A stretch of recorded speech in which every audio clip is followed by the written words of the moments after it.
એક રાજાએ પોતાના નગરમાં એક બહુ મોટું ચક્ર બનાવ્યું. 48 આરા વાળું ચક્ર. આરો એટલે અણી. અને ચક્ર એની જાતે જ ગોળ ગોળ ફર્યા કરે એવી રચના હતી.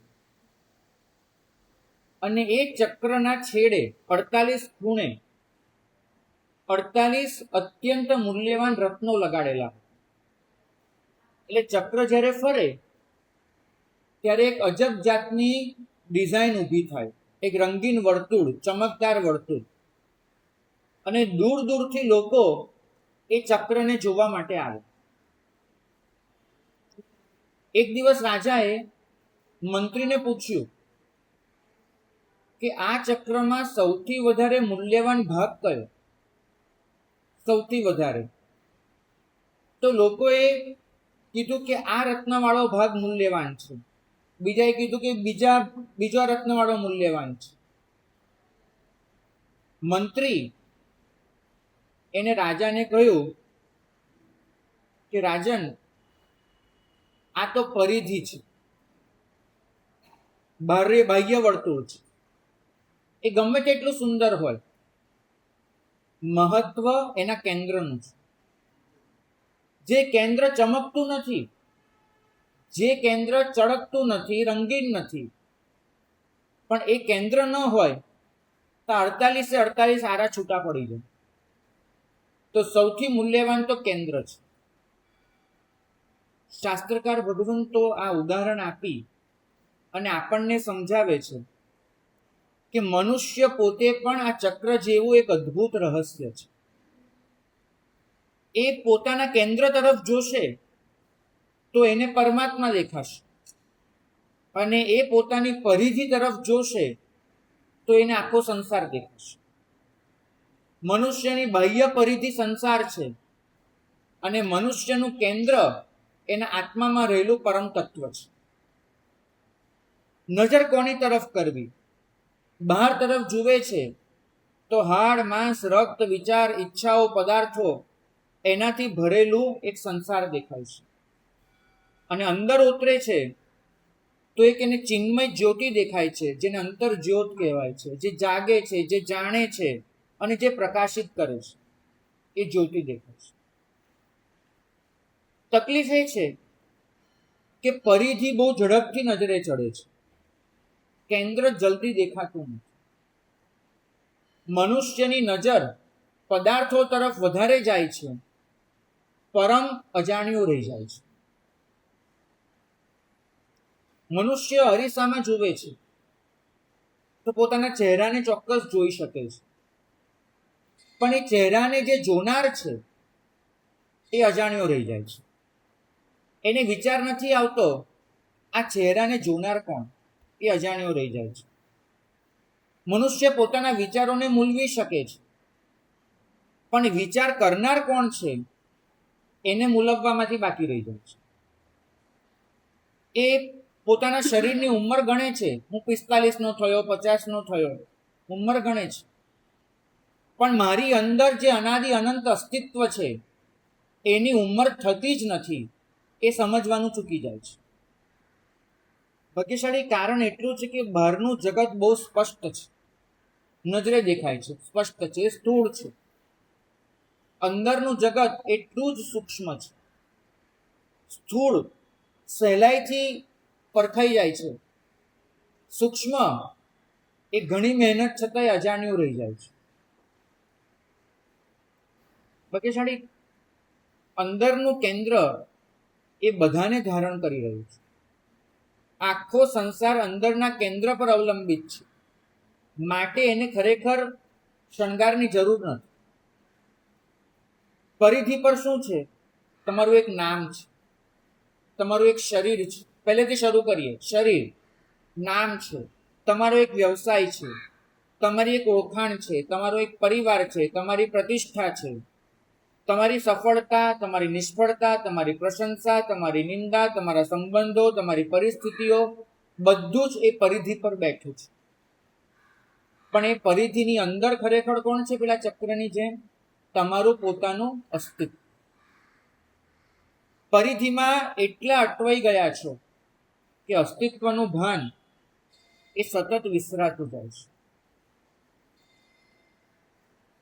એક વસ્તુ ખાસ જોજો, તમે તમારું બાળપણ પાછળ છોડી આવ્યા છો, તમારી ટીનેજર્સ કિશોરાવસ્થા પાછળ છોડી આવ્યા છો, તમારી યુવાની આવી કેટલાક ભાગ્યશાળી એની મધ્ય ભાગમાં છે, કેટલાકની હવે આવજો શાતામાં રહેજો એવું કહી રહી છે, અને કેટલાકની વિદાય લઈ ચૂકી છે. ભાગ્યશાળી બધું જ બદલાયું, તમે એના એ જ એ સમજી શકો છો. વિચારો બદલાતા જાય છે, વિચાર કરનારો નથી બદલાતો. ચહેરો બદલાતો જાય છે, ચહેરાને જોનારો નથી બદલાતો. સંબંધો બદલાતા જાય છે, સંબંધોમાં જોડાનારો નથી બદલાતો. પરિવર્તનો સતત થતા જાય છે, પણ એ પરિવર્તનોની અનુભૂતિ કરનારો નથી બદલાતો. ભાગ્યશાળી તમે એ વસ્તુ પર બહુ જ લક્ષ્ય આપી રહ્યા છો કે જે બદલાતું છે, પણ એનાથી ચૂકી રહ્યા છો કે જે અનાદિ છે, અનંત છે, શાશ્વત છે, સનાતન છે, અખંડ અવિચલિત છે. શબ્દો ઘણા વપરાશે, તમારે એની એક વખત માત્ર અનુભૂતિ કરી લેવાની છે. તકલીફ શું થાય છે ખબર છે? આપણને મનુષ્ય કોઈ એકથી બનેલું હોત, કોઈ એક વસ્તુથી, તો તકલીફ નહીં પડે. કાં તો એ પદાર્થ હોત તો પણ તકલીફ નહોતી, અને કાં તો એકલું અસ્તિત્વ હોત તો પણ તકલીફ નહોતી. તમે જુઓ, મરદાને કોઈ પરેશાની છે? અહીંયા એક મરદું પડ્યું હોય, એને કોઈ પરેશાની ખરી? કેમ નહીં? એમાં અસ્તિત્વ જ નથી, જે છે એકલો પદાર્થ છે. તો જ્યાં અસ્તિત્વ નથી, એકલો પદાર્થ છે, ત્યાં પરેશાની નથી. બરાબર વાયસે વર્ષે સમાધિમાં જે આત્મા ઉતરી ગયો છે, એને કોઈ તકલીફ ખરી? નહીં. એકલો આત્મા છે, એને કોઈ પદાર્થ નથી, તકલીફ તો એને પણ નથી. તો બેમાંથી એક હોય ત્યાં તકલીફ નથી, પણ બંને જ્યારે ભેગા થાય, અસ્તિત્વ અને પદાર્થ, ત્યાં બહુ જ તકલીફ પેદા થાય છે. તમે જુઓ, પરમાત્માએ આચરણ સૂત્રમાં બહુ સરસ કહ્યું કે દુનિયામાં બે જીવો બહુ સુખી હોય છે. એક જે સિદ્ધશિલા પર છે, બહુ સુખી છે, અને એક જે તદ્દન મૂઢ છે, મૂઢ અવસ્થામાં છે, એ બહુ સુખી છે. કેમ કે જે સિદ્ધશિલા પર બેઠા છે એને બધી ચિંતાઓનો પાર પામી લીધો છે, અને જે મૂઢ થઈને બેઠો છે એને કોઈ ચિંતા જ નથી થતી. તકલીફ કોને છે? તમને ને મને છે. નથી પૂરું પદાર્થથી છૂટાતું, નથી પૂરું અસ્તિત્વને પમાતું. અને આ બે છેડા આપણને એવા તો ખેંચ્યા કરે છે, અંદરથી આ દ્વંદ્વ વચ્ચે આપણે વલોવાઈ જઈએ છીએ. અસ્તિત્વ ઉપર જવા ઝંખે છે, અને તમારું આ સંસાર એ તમને પકડી રાખવા માંગે છે. છૂટવા માંગો તો એ છૂટવા નથી દેતો. પણ એનો પાર કેમ પામવો? બોટાદના એક કવિ હતા, બહુ સરસ એને લખ્યું છે, બંધન બંધન ઝંખે મારું મન, પણ આત્મ ઝંખે છુટકારો. કેટલી સાચી વાત છે. મારું મન છે એ આ સંસારને વળગી જ રહ્યું છે, એને છૂટવું જ નથી. એને તો દરેક વસ્તુ આવી જ જોઈએ, આમ જ જોઈએ, આમ જ થવું જોઈએ, બધું બંધન છે. પણ તમારા આત્માને પૂછો, એને શું, એને બંધન ગમે છે? એને તો ક્યાંય ઉડી જવું છે, ક્યાંય મુક્ત થઈ જવું છે, ભાગી જવું છે. અને તમે એ નક્કી નથી કરી શકતા કે મન સાથે કામ પાડવું કે આત્માનું સાંભળવું, મનને જોઈતું આપી દેવું કે આત્માને જે જોઈએ છે એ કરી લેવું. તમારી અશાંતિના મૂળ પદાર્થ અને અસ્તિત્વના સંઘર્ષમાં છે. તમારી અશાંતિના મૂળ તમારું મન અને તમારો આત્મા, બે જે તદ્દન વિરુદ્ધ અભિલાષા લઈને બેઠા છે એમાં છે. એક પશુને કોઈ તકલીફ નથી, કેમ કે એનો આત્મા એને કશું કહેતો જ નથી, એ તો એના મનનું કરી લે છે. તમે બહાર કૂતરાને તો જુઓ, મન થાય ત્યારે સૂઈ જશે, મન થાય ત્યારે દોડવા માંડશે, મન થાય ત્યારે ભસવા માંડશે, મન થાય ત્યારે ખાઈ લેશે, મન થાય ત્યારે કોઈને કરડી લેશે. એને પોતાના આત્માનું કશું બી સાંભળવાનું છે. એને કોનું સાંભળવાનું છે? પોતાના મનનું. તેને કોઈ તકલીફ છે? પશુને નથી. અને સિદ્ધોને કોઈ તકલીફ છે? નથી. કેમ કે એમને મન જ નથી. એમને કોનું સાંભળવાનું છે? આત્મા. તો યોગીને તકલીફ નથી હોતી અને જનાવરને તકલીફ નથી હોતી. તકલીફ કોને પડે છે? મને ને તમને. કેમ કે આપણે ન તો એકલા મનનું સાંભળી શકીએ છીએ, ન તો એકલા આત્માનું સાંભળી શકીએ છીએ. અને આ બંને વચ્ચેનો જે દ્વંદ્વ થાય છે, તમે જોજો, શરીર આરામ માંગે, શરીર મદહોશી માંગે, આત્મા જાગૃતિ માંગે. તમારું મન તમને એમ કે અહીંયા પરોવાઈ જા, આત્મા એમ કે અલિપ્ત બની જા. મન એમ કે છે કે ચલો જે દેખાય છે બધું જોઈ લઈએ, જે દેખાય છે બધું ભોગવી લઈએ.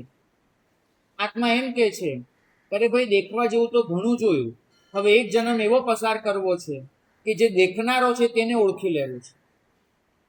તો આ બંને વચ્ચેનો જે તણાવ છે, બે વિરુદ્ધ દિશામાં. મને એક ભાઈ મળ્યા હતા, બહુ ભયાનક અનુભવમાંથી પસાર થયેલા, થોડા ડિપ્રેશનમાં હતા, ટ્રોમામાં હતા. પોતે કોઈ સાયકોલોજીસ્ટ પાસે જઈને આવેલા. તો એમને મને થોડીક વાત કરી. મને સમજાયું કે એમના ટ્રોમાના મૂળ શેમાં હતા? તો મૂળ એમાં પડેલા કે કોલેજમાં એમની સાથે ભયંકર રેગિંગ થયેલું. રેગિંગ સમજો છો ને? એવું હેરેસમેન્ટ થયેલું. અને એક વખત તો એવું બનેલું કે એમના બે પગ, એમાં એક એક દોરડું બાંધવામાં આવ્યું અને બંને પગને વિરુદ્ધ દિશામાં ખેંચવામાં આવ્યો. હવે તમે વિચારો કે તમારા બે પગને બે દોરડાથી બાંધી અને બે વિરુદ્ધ દિશામાં ખેંચવામાં આવે, એ પીડા જેવી તેવી હોય? નહીં. તો એક દિશામાં ખેંચો ને તો આટલી પીડા ન થાય જેટલી બે બાજુ ખેંચવામાં થાય છે. એ ભાઈ એ પીડાનું વર્ણન કરતા કરતા એ થથરી રહ્યા હતા. મેં ભાઈને કહ્યું કે ભાઈ, આ પીડાને ભૂલાવવામાં હું કેવી રીતે મદદ કરું એ તો મને નથી ખબર, પણ એટલું ચોક્કસ કહીશ કે આવી પીડા એ હું તો રોજે અનુભવું છું. બિલકુલ આ પીડા. મારો એક પગ સંસારમાં પડ્યો છે અને એક પગ સંયમમાં પડ્યો છે, અને બંને પગ એવા તો વિરુદ્ધ દિશામાં ખેંચાઈ રહ્યા છે. સંસાર કહે છે આવી જા, આવી જા, આવી જા. અને પેલો સંયમ શું કહે છે? ભાઈ અહીંયા, ભાઈ અહીંયા. વજ્ર સ્વામી એને જે 4-4.5 વર્ષે જે નિર્ણય કરવાનો આવ્યો હતો ને, એટલા નાના બાળકને, માત્ર 4 વર્ષની ઉંમર. વિચાર તો કરો. મને તો રાજા પર દયા આવે છે. વજ્ર સ્વામીની માં સુનંદા, એ શું કહેવા ગઈ? મને મારો દીકરો પાછો આપો. બરાબર. અને એની સામે ધનગીરી એટલે કે વજ્ર સ્વામીના પિતા, એમને શું કહ્યું કે જો ભાઈ, આ દીકરો મને વોરાવી દીધો છે, તો હવે તો એ સાધુ બને, એ કે પાછો ન અપાય. સુનંદા કે મને પાછો આપો. ધનગીરી કે અપાય નહીં. રાજાએ શું નિર્ણય આપ્યો? વજ્રને જે કરવું એ કરે. નક્કી કોણ કરશે? વજ્ર પોતે કરશે.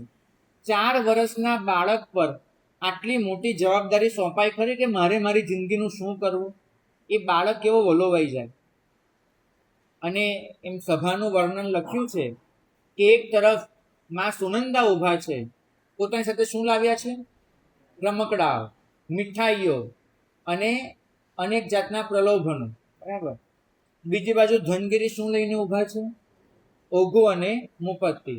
અને પેલો વજ્ર છે બરાબર વચ્ચે ઊભો છે. મહત્વનું એ નથી કે વજ્રે શું પસંદ કર્યું, મહત્વનું એ છે એ પસંદ કરતા પહેલા એના મનમાં શું ચાલ્યું. એક 4 વર્ષના બાળક માટે સહેલું હોય કે આ બાજુ કે આ બાજુનો નિર્ણય નહીં લઈ લેવો? ન કેવી રીતે લેવાનો છે? એ ગુણ દોષ, લાભ હાનિ, સારું ખરાબ, સાચું ખોટું, કેવી રીતે એનું મૂલ્ય કરે. પણ વજ્રે તો એક નિર્ણય લઈ લીધો.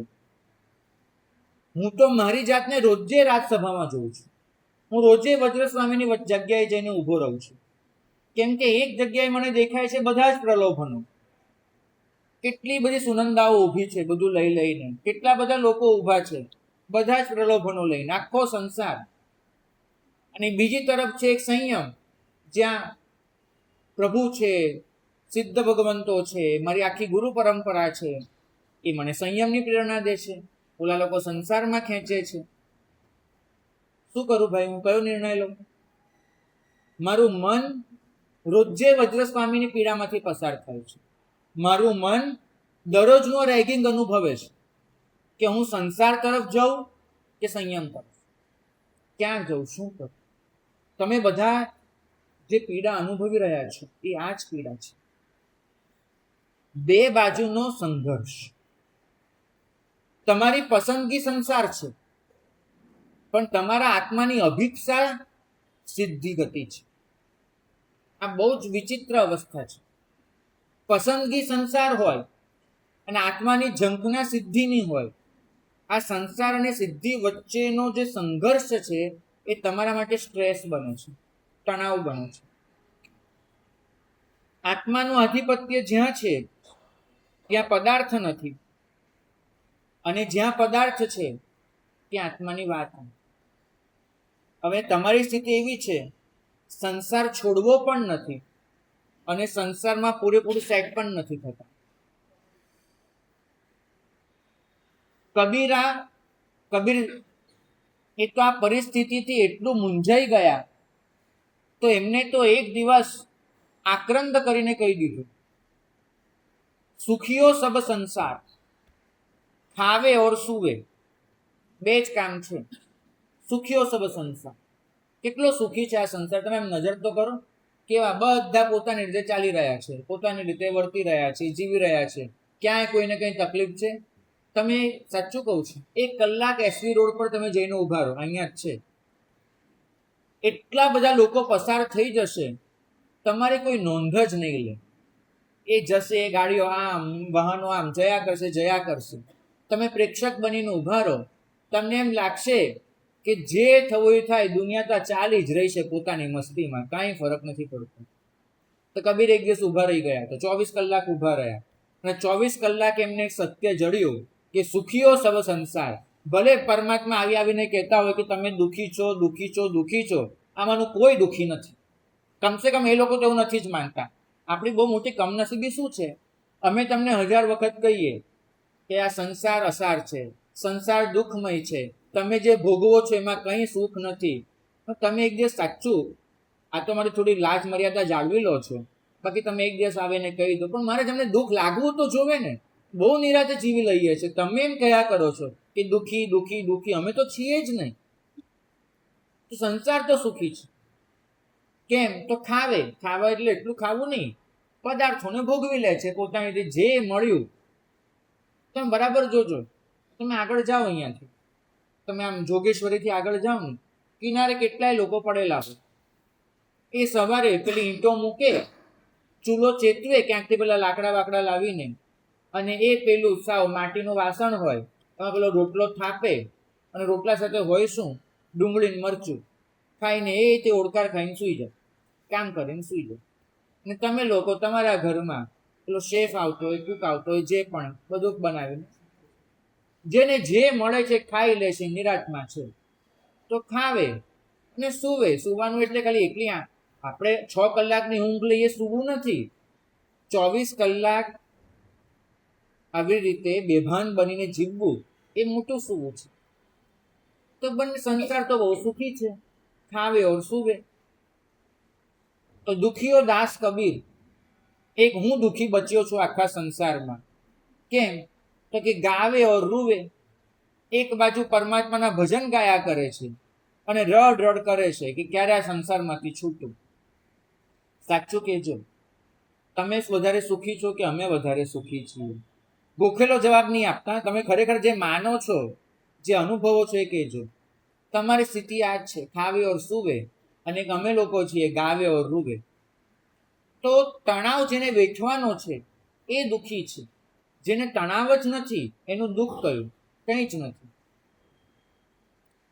મને ખબર છે તમે લોકો જ્યારે અમારી પાસે આવો છો અને જ્યારે અમે તમને પૂછીએ કે તમારી ઈચ્છા શું છે, તો તમે અમને બહુ સારી રીતે કહો છો, પણ તમારા કેટલાક વાક્યો જે મેં મારી નોટમાં નોટડાઉન કરી રાખ્યા છે તમારી ઈચ્છાઓના, તો ઈચ્છાઓ બોલું છું, 3-4 લખી છે, વધારે તો નથી લખી, આગળ તમે પૂરું કરી લેજો. તમે અમને કહેતા હો છો કે મારે આત્માનો અનુભવ કરવો છે, પણ અત્યારે જે છે એમાંથી કશું છૂટવું ન જોઈએ. તો આ ઈચ્છા બહુ સાચી ઈચ્છા છે. મારે મૌન રહેવું છે, પણ હું મૌન લઉં તે પહેલા મારી દરેક વાત દરેક જણ સાંભળી લે એટલું કરી આપો. મને શાંતિ જોઈએ છે, પણ મારી શાંતિ તો જ રહે છે કે બધા મારા ધાર્યા પ્રમાણે કરી લે.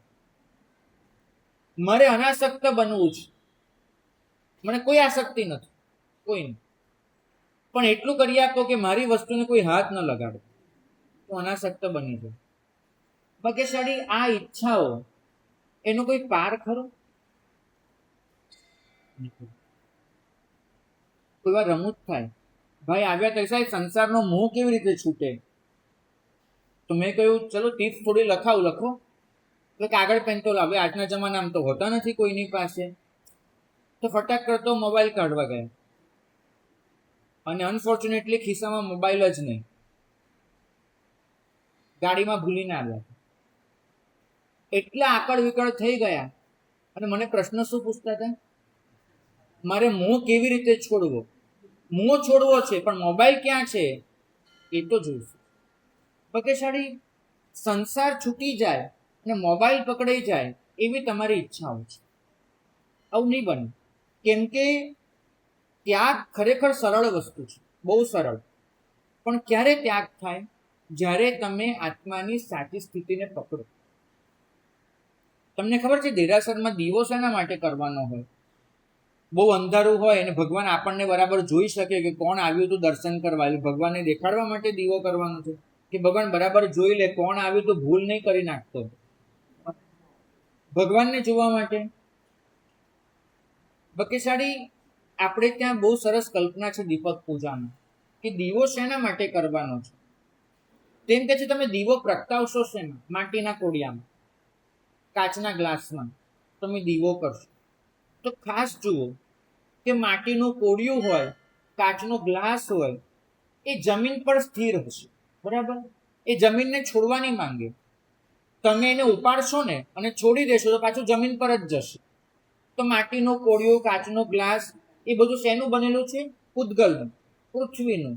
એનો એક ભાર છે, એનો સ્વભાવ છે હંમેશા નીચે રહેવું, બરાબર? પણ એની અંદર જે જ્યોત તમે પ્રગટાવો છો, એ જ્યોત કેવા સ્વભાવ વાળી છે? ઉપર. કદાચ તમે દીવાને ત્રાસો કરી દો ને સંભાળીને, ઘી ઢોળાયની રીતે, તો પણ જ્યોત ત્રાસી થાય ખરી? તો ઉપર જ જાય. અને કદાચ તમે દીવાને આખે આખો ઊંધો કરી નાખો તો પણ જ્યોત કઈ તરફ જાય? ઉપર તરફ જ જાય. કોડિયું નીચે, પણ જ્યોતની ગતિ કઈ તરફ? ઉપર. અને તમે જુઓ પાછા બંને સાથે ને સાથે દીવાનો મતલબ જ છે કોડિયું પ્લસ જ્યોત ઇઝ ઇક્વલ ટુ દીવો, બરાબર? આ જ સમીકરણ છે. અને કોડિયાની દશા કઈ? હંમેશા નીચે રહેવાની. અને પેલી જ્યોતની દશા કઈ? હંમેશા ઉપર જવાની. પ્રભુ એ જ શીખવાડે છે દરરોજ દીવો કરતા વખતે કે ભાઈ આ તારું શરીર, એ તારું કોડિયું, એ તો પૃથ્વીથી જ બનેલું, અને એનો સ્વભાવ તો પૃથ્વીમાં ભળી જવાનો, એ તો એ જ રહેવાનું, એને તો નીચે જ રહેવું છે, એ પૂતગલ સાથે જ રહેવાનું. પણ એ તારા શરીરની અંદર, એ કોડિયાની અંદર જે આવી જ્યોત છે તારી, જે અંતરજ્યોત, જે જાગે છે, જે જાણે છે, જે પ્રકાશિત છે, આ જ્યોત એ તારી જ્ઞાન, દર્શન, આનંદ, એની તરસ છે. તારે કોડિયામાં નથી રહેવાનું, તારે કોડિયાની બહાર એ જ્યોતને કાઢી લેવાની છે. ભાગ્યશાળી જ્યોત કોડિયા વગર સચવાય ખરી? ખરેખર કહું છું, જ્યોત કોડિયા વગર સચવાય ખરી? ન સચવાય, બરાબર? એ જરૂરી છે. પણ કોડિયાને દીવો માનીને વળગી પડીએ તો જ્યોત જડે ખરી? તો પ્રભુ આટલું જ કહે છે કે તારો આત્મા શરીર વગર સચવાવાનો નથી. તો તારે શરીરને દુશ્મન નથી માનવાનું. નહીં, જ્યોત એમ કે કોડિયું મારું દુશ્મન તો ચાલે ખરું? અરે કોડિયું છે તો તું છે, તારું શરીર છે તો તું સચવાયો છે. આ શરીર કાઢી નાખ તો તારો આત્મા ઉડીને ક્યાંય જતો રહેશે. તો શરીરનો વિરોધ નથી કરવાનો. શરીર સાધન છે. આર્ય સંસ્કૃતિમાં કેટલું સરસ કહ્યું કે શરીર માધ્યમ ખલું ધર્મ સાધન. શરીર તો એક સાધન છે, જે સાધનનો ઉપયોગ કરીને આપણે સાધ્યને સિદ્ધ કરી લેવાનું છે. જો મનુષ્ય માત્ર ખાય પીએ સુવે ભેગું કરે અને એક દિવસ એવી જ રીતે અહીંથી વિદાય લઈ લે તો પેલી જ્યોત છે એ પ્રજ્ઞા વગરની જ રહી જાય. તો અને એની સામે આ શરીર, આ મન, આ ઇન્દ્રિયો જ્યોતને પ્રગટ કરવામાં સહાય કરે તો જ એનો મતલબ છે. એક વસ્તુ ખાસ ધ્યાનમાં રાખજો. તમે દીવો પેટાવ્યો, એક તમારો અનુભવ જોજો. દીવો પેટાવ્યો, જ્યોત થઈ, અને જ્યોત પર તમે બીજું કોડિયું ઊંધું મૂકી દો તો શું થાય? જ્યોત બંધ થાય અને બંધ થતા પહેલા ધુમાડો થઈ જાય. તમે જ્યારે જ્યોતને દબાવી દો માટીના કોડિયાથી, તે ધુમાડો થાય અને છેલ્લે બંધ પડી જાય. પ્રભુ એટલું જ કહે છે કે કોડિયું આધાર બને એ બરાબર છે, કોડિયું આવરણ ન બનવું જોઈએ, ઢાંકનાર ન બનવું જોઈએ. કોડિયું આધાર હોઈ શકે છે જ્યોતનું, કોડિયું આવરણ ન બની શકે.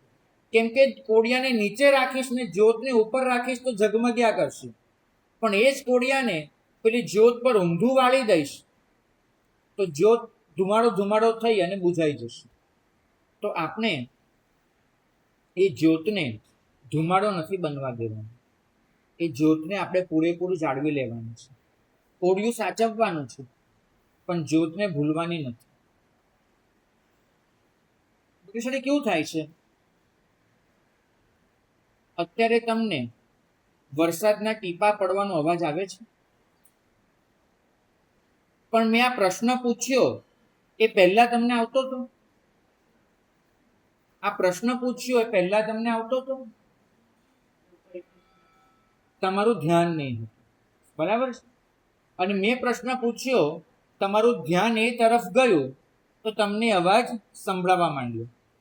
અને હજુ તમે થોડુંક શાંતિથી બેસો ને તો તમને સાચું કહું છું, દેરાસરમાં પૂજારી એક થાળી ઉપર નીચે કરે ને તમને એનો અવાજ પણ અહીંયા સંભળાશે. તમારું ધ્યાન કેટલું પડે છે એના પર છે. તમે નહીં માનો, મારા ઘરમાં એક ઘડિયાળ હતું.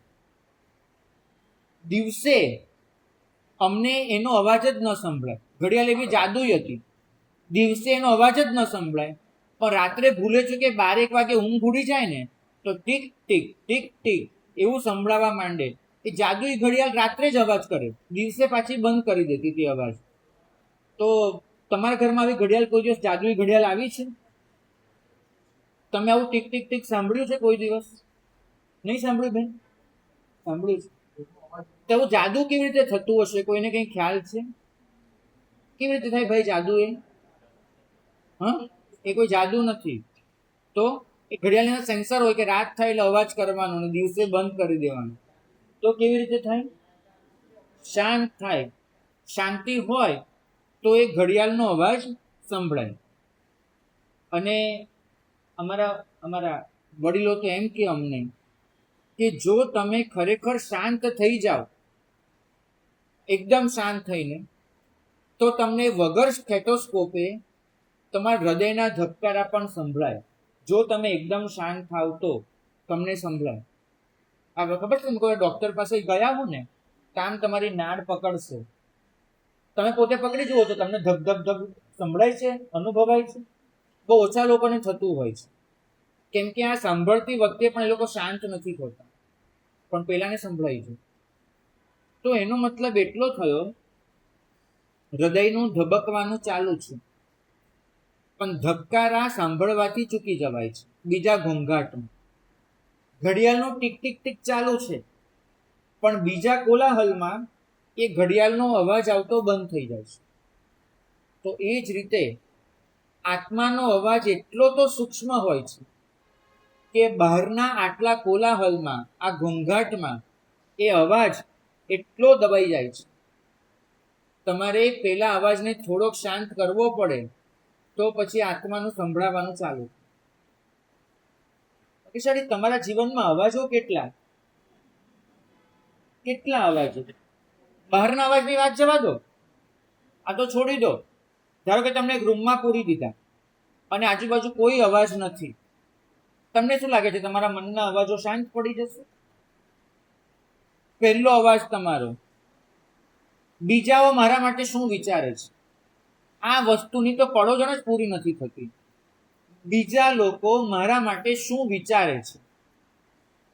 એક નવાઈની વાત કરું બેન, એક નવાઈની, સાચું કહું છું. તમે કોઈ દિવસ મહિલા મંડળમાં ક્યાંય યાત્રા કરવા ગયા છો આજ સુધી? કોઈ દિવસ ક્યાંય કોઈ ફંક્શનમાં, કોઈ યાત્રામાં ગયા છો ખરા? લઈ જાય છે ને, આ પણ તમે જાઓ છો ને, કોઈ લઈ જાય તો જાઓ છો. પછી કોઈ દિવસ ગ્રુપ ફોટો પડાવ્યો છે? તમે બહેનો જે યાત્રાએ ગયા હો આમ ગ્રુપ ફોટો એવો પડાવ્યો ખરો કોઈ દિવસ? કે બધાને બાધા છે ફોટા પડાવવાની, એવું કંઈક છે? આ તો ગ્રુપ ફોટો પડાવો છો. પછી એ ગ્રુપ ફોટો પ્રિન્ટ થઈને આવે અથવા તો વોટ્સએપ થી મોકલવામાં આવે તો તમે પહેલું શું જોતા હો છો? તમે ક્યાં દેખાઓ છો? હા, તમે હંમેશા એ વસ્તુ રાખી છે, હું ક્યાં છું, કેવી દેખાવ છું. આ તમારો પહેલો પ્રશ્ન. તમે ગ્રુપ ફોટામાં આવા તમારી જાતને સૌથી પહેલી શોધો છો. અને પછી બીજો વિચાર એ આવે કે આ હું છે, બીજાને કેવું લાગશે? મારું સ્માઇલ થોડુંક આવ્યું નથી, હું સ્માઇલ કરું એ પહેલા ક્લિક કરી દીધું હતું, તો મારું મોઢું આવું જોશે તો કેવું લાગશે? આ તમારું ચાલુ છે. પણ બેન એક નવાઈની વાત કરું, ફોટામાં તમે હસતા હો કે ન હસતા હો, તમારી ચિંતા ખરેખર એટલે નથી કરવાની કેમ કે દરેક જણ ફોટામાં પોતાને જ જોશે, તમને જોશે જ નહીં. બેન, આ એક તમને નિયમ કહું, ગ્રુપ ફોટાનો સૌથી મોટો નિયમ કે તમે ગમે તેવા હો, લોકો તમને જોવાના નથી, એ ચિંતા કરવી જ નહીં. એ લોકો પોતાને જ જોવાના છે. બરાબર? મનુષ્યની આખી જિંદગી આ જ અવાજમાં પસાર થાય છે કે બીજા મારા માટે શું વિચારે છે. એ પોતાને શું લાગે છે એ બાબતે બિલકુલ જાગૃત નથી. આ અવાજોથી મગજ ઉભરાય છે. સોસાયટી શું માનશે, આ કેમ થશે, આમ કેમ ચાલશે. પરિણામ એ આવ્યું છે પોતાની લાગણીઓને પણ એ સહજ રીતે વ્યક્ત નથી કરી શકતો, પોતાની વાતને પણ એ શાંતિથી રજૂ નથી કરી શકતો. સતત મૂંઝાયા કરે છે, સોરાયા કરે છે. બીજું, અંદરનો અવાજ ચાલ્યા જ કરે છે, આ મેળવ. કેટલું મેળવવું છે? આ તમારી અંદરનો બીજો અવાજ ચાલ્યા જ કરે. બીજા શું વિચારે છે, મારે શું મેળવવું છે? ત્રીજો અવાજ, કોને શું જવાબ આપવાનું છે? કદાચ કોઈ એકાદ વસ્તુ સંભળાવીને નીકળી પણ ગયું, વર્ષો કાઢી નાખીશું, પણ મનમાંથી એ વસ્તુ નહીં નીકળે. શું જવાબ આપવો છે, શું કહેવું છે? ચોથું, કોણ મારાથી આગળ નીકળી ગયું? આ અવાજ ચાલ્યા કરે. પાંચમું, મારી વાત કેમ કોઈ સાંભળતું નથી, સ્વીકારતું નથી? મારી વાત સાચી હોય તો એની દરકાર કેમ નથી થતું? છઠ્ઠું, હું બધું જ સારું કરું છું, મારી કદર કેમ નથી થતી? સાતમું, આગળ શું થશે, હવે પછી શું? આઠમું, ભૂતકાળમાં આવું કેમ થયું મારી સાથે? સાચું કે જો આમાંનો કયો એવો અવાજ છે જે તમને તમારા મનમાં ચાલતો નથી? 8 વસ્તુ મેં લખાવ્યું, એવો એક અવાજ મને દેખાડો કે જે તમારા મનમાં ચાલવાનો બંધ થઈ ગયો. થાય તો બહુ સારું. ભાગ્યશાળી આટલા રેડિયો એક સાથે વાગે છે. મારા ઘરમાં એક રેડિયો હતો ને, એમાં તો એક સમય એક જ સ્ટેશન ચાલુ હતું. તમે વિવિધ ભારતી કરો, આકાશવાણી કરો, આમ તેમ કોઈ એક પકડો કે સિલોન પેલો આવતો હતો એક રેડિયો, તો સિલોનમાં જાઓ, કોઈ એક સ્ટેશન એક સમયે પકડાય. તમારા મનના રેડિયોમાં કેટલા સ્ટેશન એક સાથે ચાલુ છે જુઓ તો ખરા. અને આ તો સારું છે કે તમે લોકો જાગતા છો, જાગતા, અને તમને ખબર છે કે જાગતા માણસે મોઢું બંધ રાખવાનું હોય, એટલે તમે તમારા અંદરના અવાજો એ બહાર નથી કાઢતા, સભ્ય છો, સંસ્કારી છો. બાકી હમણાં તમને સનેપાત ઉપડે, મગજનું ઢાંકણ હટી જાય અને તમે પેલા છે ને તાવમાં કોઈને બેભાન થાય અને પછી ચાલુ કરે ને, એને માણસ બોલે છે એમ નહીં કે આપણે શું કે લવારી કરે છે, એ તમારી લવારી ચાલુ થાય. કેટલા સ્ટેશન એક સાથે પકડાતા હોય એમાં, ઘડીકમાં ગીત ગાય, ઘડીકમાં ગાળો આપે, ઘડીકમાં આમ કરે, ઘડીકમાં આમ કરે. કેમ? અંદરના અવાજો ચાલુ છે, અંદરના અવાજ. આ તો સભ્ય છો એટલે બધા અવાજને બહાર નથી કાઢતા. તમને ખબર છે કે આટલું બંધ રાખવું જોઈએ છુપાઈને. બે વસ્તુ બહુ સારી શીખી ગયા છો: શરીરની નગ્નતાને કપડાથી ઢાંકવી, મનની નગ્નતાને પોતાની સારી વાણીથી ઢાંકી લેવી. શીખી ગયા છે. દંભ તમારા મનની નગ્નતાને ઢાંકી રહ્યો છે, કપડા તમારી શરીરની નગ્નતાને ઢાંકી રહ્યા છે. કપડા પહેરવા એ સભ્યતા છે, બરાબર છે. મનની વાણીને આવી રીતે ઢાંકવી એ તમારો દંભ છે. આ આટલા બધા અવાજની વચ્ચે તમે એમ કહો કે મને મારા આત્માનો અવાજ નથી સંભળાતો. ક્યાંથી સંભળાય? આત્મા તમારી પાસે માંગે છે માત્ર શાંતિ. એ સ્વયં સંભળાવવાનું ચાલુ થશે, પણ તમારે એના માટે શાંત થવું પડે. ભાગ્યશાળી, મૌનનો અર્થ માત્ર એ નથી થતો કે તમે બોલવાનું બંધ કરો. મૌનનો અર્થ એ થાય છે કે તમારી અંદર આ જે આખી સભા બેસેલી છે એ સભાને વિદાય આપો. અમારા ઘરે આ ચોમાસાની સિઝનમાં પાણી થોડું ડોળવાળું આવતું, સેજ આમ પીળાશ પડતું પાણી આવે, કચરાવાળું પાણી આવે, ડોળવાળું આવે, બરાબર. પછી શું કરવું પડે? ફટકડી નાખવી પડે. ફટકડીનો ગાંગડો લઈ અને માતાજી છે એ પેલા પાણીમાં મૂકી દે, અને ફટકડીનો ગાંગડો એ પાણીમાં મૂકીને પછી દર 5 મિનિટે પાણી હલાવ કરે. મારા મમ્મી એવું કરતા હશે તો શું કરતા હશે? પેલી ફટકડી મૂકીને પછી શાંતિથી રાહ જોતા હશે કે હવે આ ડોળ નીચે બેસશે. ભાગ્યશાળી, કાદવ વાળું પાણી થોડોક સમય સ્થિર રહે ને, આપોઆપ કાદવ નીચે બેસવાનું, પણ એને તમારે અડક્યા વગર અસ્પૃશ્ય રાખવું પડે. એ જ રીતે તમે થોડાક શાંત થાઓ, તમારી પોતાની નિર્મળતા ચોક્કસ તમને જડી જશે. પણ એ સૂક્ષ્મને જોવા માટે આ જે સ્થૂળ છે એના પર તમારે ધ્યાન હટાવવું પડે, શાંત થવું પડે. અત્યારે પણ તમે આકાશમાં નજર કરો ને, તારાઓ તો હોય જ, સૂર્યના પ્રકાશમાં દેખાતા નથી. તમે આ સંસારની ચકાચોંધમાં એવા તો ડૂબી ગયા છો કે આત્મગુણોના તારા એ નજર સામે હોવા છતાં તમે એનો અનુભવ નથી કરી શકતા. ભાગ્યશાળી, સ્થૂળ એટલે માત્ર પોતાનું શરીર નહીં. તમારે કયા કયા સ્થૂળને નિવારવાના છે? પોતાનું નામ, પોતાની ઇમેજ, છબી, પોતાની માન્યતાઓ, પોતાની સિદ્ધિઓ, પોતાનો દુઃખદ ભૂતકાળ, પોતાની ઓળખો, પોતાનું જ્ઞાન, આ બધાને જ તમારે દૂર કરવા પડે. તો એ જે સૂક્ષ્મ છે, જે કેન્દ્રમાં પડ્યું છે, એ સૂક્ષ્મ બહાર આવે. તમે પરિધિથી આટલું પણ હલતા નથી અને પછી કેન્દ્રને પકડવાની વાત કરો તો એ ન બને.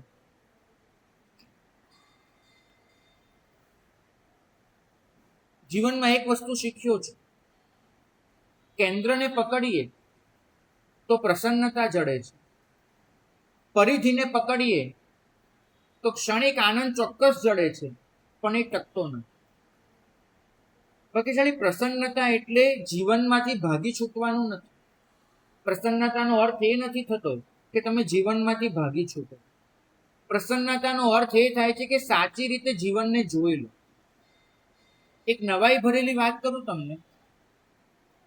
કોઈ માછલી, એને તમે કહો કે માણસનું ચિત્ર દોરવાનું છે, ધારો કે, તો માછલી કેવું ચિત્ર દોરે તમને ખબર છે? કોઈ દિવસ તમે વિચાર્યું છે માછલીના દૃષ્ટિકોણથી? બહુ આ વૈજ્ઞાનિક સિદ્ધાંત છે, સરળ ભાષામાં તમારી સામે મૂકી રહ્યો છું.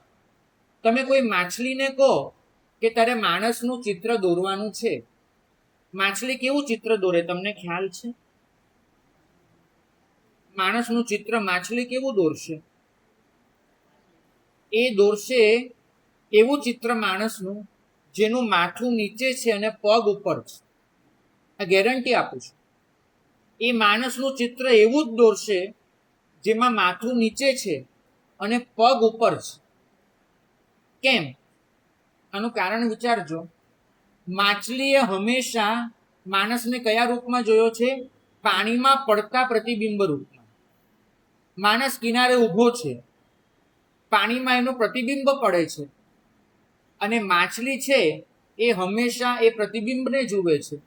માછલીના મનમાં આ વૈજ્ઞાનિક સિદ્ધાંતથી નક્કી થયું છે કે માછલીના મનમાં માણસની જે છબી હોય છે એમાં માણસનું માથું નીચે હોય છે અને પગ ઉપર હોય છે, કેમ કે એને હંમેશા પાણીમાંથી તમને જોયા છે.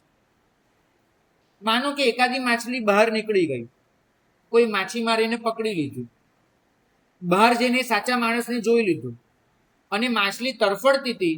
તમારા જેવા કોઈ સજ્જન આવ્યા, એને પેલી માછલીને પાછી પાણીમાં પહોંચાડી દીધી. હવે એ માછલી જઈને બીજી માછલીઓને એમ કહે છે, અરે તમને ખબર નથી ભાઈ, માણસનું માથું નીચે નથી હોતું, પગ નીચે હોય છે અને માથું ઉપર હોય છે. તમે બધાએ પાણીમાં પડેલા પ્રતિબિંબ જ જોયા છે એટલે તમને એવું લાગે છે, પણ સાચી વાત તો એ છે કે માથું ઉપર અને પગ નીચે. બીજી માછલીઓ આ માછલીની વાત પર ભરોસો કરશે? નહીં કરે. કેમ નહીં કરે? કેમ કે એ જ્યાં સુધી પેલા જળાશયની બહાર નહીં આવે ત્યાં સુધી એને એવો માણસ દેખાવાનો જ નથી, એટલે ભરોસો નહીં કરે. એ પેલી માછલીને ખોટી કહેશે. થાય છે એવું. Same to same. અમે તમારી સાથે જ હતા અને આખા સંસારને ઊંધી રીતે જ જોતા હતા. આ જ મારો છે, આ જ વાલો છે, આ જ આવો છે, માથું નીચે ને પગ ઉપર, એવી રીતે જ આ સંસારને જોતા હતા. કોઈ કે વળી ગુરુએ અમને હાથ પકડીને બહાર કાઢ્યા, કિનારે આવ્યા એટલે સંસારનું સાચું સ્વરૂપ દેખાયું કે ભાઈ પગ નીચે છે, માથું ઉપર છે. હવે પેલી માછલીને પેલા પહોંચાડી હતી. અમને એમ થાય છે કે નહીં ભાઈ, અમે જ્યાંથી આવ્યા ત્યાં જઈને કહીએ તો ખરા કે ભાઈ આ તો આવું છે. આપણે બધા ખોટું માનતા હતા, તો અમે બહાર આવ્યા એટલે જોયું, અને અમે તમને કહેવા આવીએ છીએ કે ભાઈ આવું નથી, માથું ઉપર છે, પગ નીચે છે.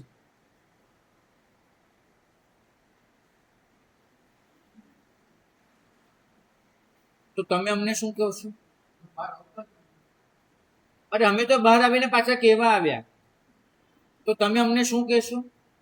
મારા સાહેબ, સંસારનું સ્વરૂપ આવું હોઈ જ ન શકે, કેમ કે તમે ક્યારે કિનારે આવ્યા નથી અને તમે જે જોયું છે એ આ જ જોયું છે. બધા એક સરખા છે. નક્કી માનજો કે જો તમે એક વખત બહાર આવો તો જ તમને અમારી વાત પર ભરોસો પડવાનો. સાહસ અને ભય વચ્ચે આટલો ફરક રહી જાય છે. ભય એટલે જે જાણીતું છે એને વળગી રહેલું, અને સાહસ એટલે જે જાણીતું છે એને છોડી અજ્ઞાતની યાત્રાએ નીકળી પડવું. તમારા માટે સંસારનું સુખ જાણીતું છે, આત્મ સુખ અજાણ્યું છે. તમે એને ચાખ્યું નથી, એટલે અમે તમને 1000 વખત પણ કહીશું ને કે ભાઈ આ સુખ કરતા પેલું સુખ અનંત ઘણું છે, સારું છે, આવું છે. તમે ડોકા ધૂણાવશો, હા હા કરશો, અંદર નહીં ઉતરે, ભેજામાં એ વસ્તુ નહીં ઉતરે, કેમ કે તમે પાણીમાં છો, તમે વચ્ચે છો, તમને પેલો અનુભવ જ નથી. તમને ડર લાગે છે. આધ્યાત્મિક યાત્રા પૂર્ણ કરવાનું બહુ સહેલું, પણ શરૂ કરવાનું બહુ અઘરું છે. કેમ કે શરૂ કરતી વખતે જે સાહસ કરવું પડે છે, પોતાની આ જે માન્યતા છે કે સંસારમાં સુખ છે, આ માન્યતા છે, એ માન્યતાને છોડીને એક વખત અજ્ઞાતમાં કદમ ઉઠાવવું પડે છે.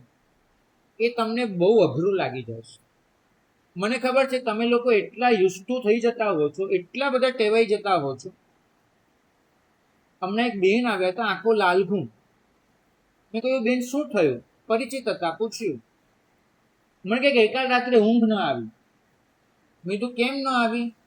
તો કે મહેમાન આવ્યા હતા, મારો રૂમ એમને આપવો પડ્યો અને બહાર ડ્રોઈંગ રૂમમાં સૂવું પડ્યું.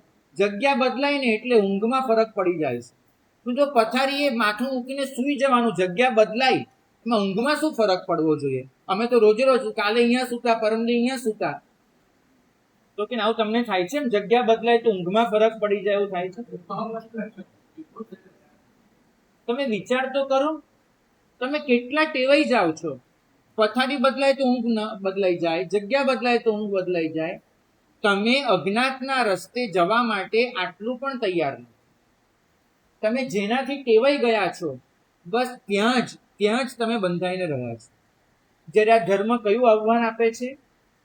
તું જેનાથી ટેવાયો છે એને છોડી દે, અને એનાથી ઘણું વધારે સારું છે એને પકડી લે. હવે થાય છે એવું કે વચ્ચે એક નદી છે, આપણે આ કિનારે છીએ અને સામે કિનારે સીધી છે, વચ્ચે ખાલી એક નદી પસાર કરવાની.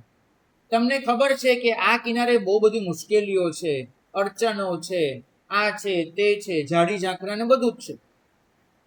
પણ છતાંય અહીંયા ક્યાંક કંઈક જે મળી જાય છે, સામેનું અજાણ્યું છે, અને માટે તમને એ અજાણ્યા તરફ જવાનો ડર લાગે છે, એ સાહસ નથી આવતું. તમારે છેને જીતવાનું છે? તમારા ભયને. કયા ભયને? જે જાણીતું છે એને છોડીને મારું શું થશે, બસ આ ડરને જીતવાનું છે. એકવાર આ ડરને જીતી લીધો અને આ ડરને જીતીને અજાણ્યાની યાત્રાએ ચાલી નીકળ્યા પછીનું તો બાકી બધું જ પ્રભુ સંભાળી લેશે, બધું જ થઈ જશે.